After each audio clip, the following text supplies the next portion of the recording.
संयुक्त परिवार के सभी लोग बहुत परेशान हो गए और वो सब किसी तरह इन दोनों को समझाकर इस झगड़े का अंत करना चाहते थे।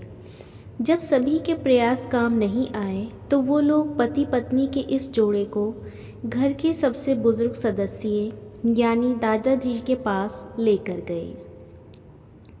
जब दोनों पति पत्नी दादाजी के कमरे में प्रवेश किया तो दादाजी ने उन दोनों को बैठने के लिए कहा और फिर पूछा कि बताओ तुम्हारी क्या समस्या है। दोनों पति पत्नी एक साथ बोल पड़े और दूसरे पर आलोचनाओं की झड़ी लगा दी। जितनी कमियां पत्नी अपने पति में गिना रही थी उससे ज़्यादा कमियां पति भी अपनी पत्नी में गिना रहा था और कई मिनटों तक यही सिलसिला चलता रहा। दादाजी ने भी इन दोनों को नहीं रोका और इनको अपना अपना गुस्सा एक दूसरे पर उतारने दिया। आखिर में जब दोनों एक दूसरे की बुराइयां करके थक गए और शांत हो गए तब दादाजी ने उन दोनों से कहा, अब दोनों एक दूसरे की कुछ अच्छाइयाँ बताओ।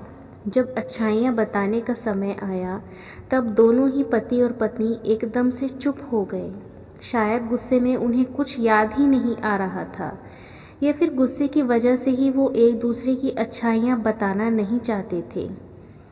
दादाजी ने ये बात भी महसूस कर ली।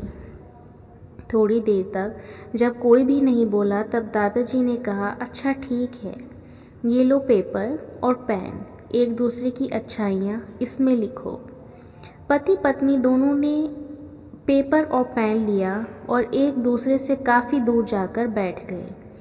थोड़ी देर तक ना पति ने कुछ लिखा और ना ही पत्नी ने कुछ लिखा। फिर पति ने पेपर में कुछ लिखना शुरू किया।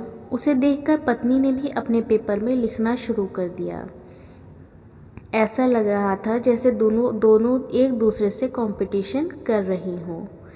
काफ़ी समय तक दोनों ने पेपर में लिखा और जब पेपर लिखावट से भर गया तब दोनों ही अपना अपना पेपर लेकर दादाजी के पास उन्हें देने के लिए गए। दादाजी ने उन दोनों के ही पेपर लेने से मना कर दिया और कहा कि अपने अपने पेपर एक दूसरे को दे दो और अब एक दूसरे के पेपर्स पढ़ो। पति ने पत्नी को और पत्नी ने पति को अपना पेपर दे दिया। वो एक दूसरे के पेपर्स पढ़ने लगे। थोड़ी देर बाद पति और पत्नी दोनों के ही आंखों में आंसू थे। पेपर में अपने बारे में लिखी अच्छाइयाँ पढ़कर पत्नी तो फूट फूट कर रोने लगी। पत्नी को रोता देख पति उसे चुप कराने के लिए दौड़ पड़ा और माफ़ी मांगते हुए उसे मनाने लगा। पत्नी ने भी पति की माफ़ी मांगी और माहौल ऐसा हो गया जैसे कभी कोई झगड़ा हुआ ही नहीं था। दोस्तों, कमियां और खूबियां दुनिया के हर इंसान में होती हैं। अब हमारे ऊपर होता है कि हम कमियां देखकर अपने जीवन को जहन्नुम बना लें या खूबियां देखकर अपने जीवन को जन्नत बना दें। अगर आपको ये वीडियो पसंद आई तो इसे ज़रूर लाइक करें और चैनल को सब्सक्राइब करें।